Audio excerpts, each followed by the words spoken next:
करो तो आपको एक शराबी मिला, हम कई बार बता चुके हैं। ब्रह्मावर्त बिठूर गंगा के किनारे भ्रमण कर रहे थे, नई अवस्था थी, वो अपना गंगा जी की धारा के किनारे बैठा तो बुलाया, देखने सुनने में अच्छा, मतलब अच्छा, तो जी, अब बाबा जी थे तो नई अवस्था थी तो वैसे भी जी, बैठ बैठ बदबू से लगा कि हाँ शराब पिए। पर बहुत हमारा उस समय दिमाग जो है बहुत ही प्रवीण, पागल से बात करना, मूर्खों से भी बात करना, सबके अंदर मतलब कुछ खोज, जैसे एक नहीं होती खोजी की, तो हम जैसे पागल आदमी, तो हम घंटों उसके पीछे लगे रहते थे। मतलब एक दिमाग में खोज चालू थी, क्या है? क्यों हुआ है पागल? इसका क्या? ये ऐसा क्यों बोल रहा है? ऐसा क्यों, मतलब इतने प्रश्न दिमाग में उठते कि उसको समाधान करके फिर बैठ गए उसके पास, बिल्कुल जैसे मित्र। कहा बाबा जी बोले? कहा जी। कब से बोले?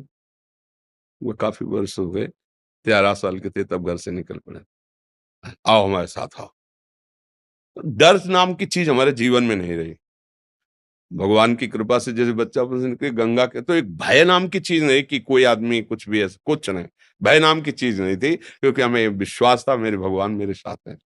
गए, तो हम सोचा कहाँ ले जाएगा, देखते हैं 10-20 कदम चल के, तो ले गया, बैकुंठ धाम लिखा हुआ था।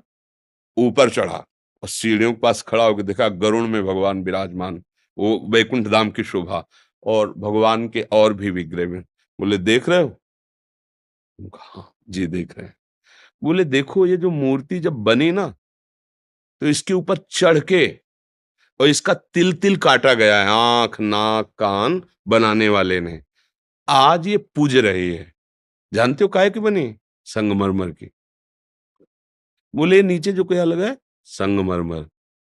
बोले एक जो तिल तिल काटने पे टूटा नहीं वो पूज रहा है, और एक पैरों से रौंदा जा रहा है। समझ रहे हो?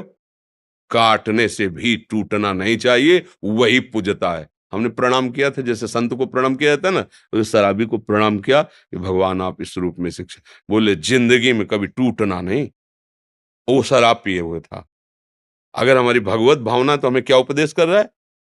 जीवन भर याद रखा है उसकी बात को, जीवन भर, और कई बार सत्संग में सुनाया है। शराब पिए हुए हमें उपदेश किया था, लेकिन जीवन भर ध्यान रखा मेरे भगवान ने कहा, जहां कोई भारी संकट भारी परिस्थिति, तो ध्यान आ जाता, टूटना नहीं, जीवन में टूटना नहीं, चुपचाप सहते रहो, आगे बढ़ते रहो। भैया कहीं कोई गड़बड़ नहीं है, हमारा भाव गड़बड़ है। अगर हमारा भाव ठीक हो जाए तो हर जगह से हमें सपोर्ट मिलेगा, हमारे भाव के अनुसार। और जब हमारा भाव ही गड़बड़ हो गया कि शराबी दुष्ट नीच है, अब हम उपद्रव करते हैं उससे, तो गाली दे के भगा देता। और जब हाथ जोड़ के पीछे पीछे चले तो हमें ऐसा उपदेश दिया। समझ गए ना?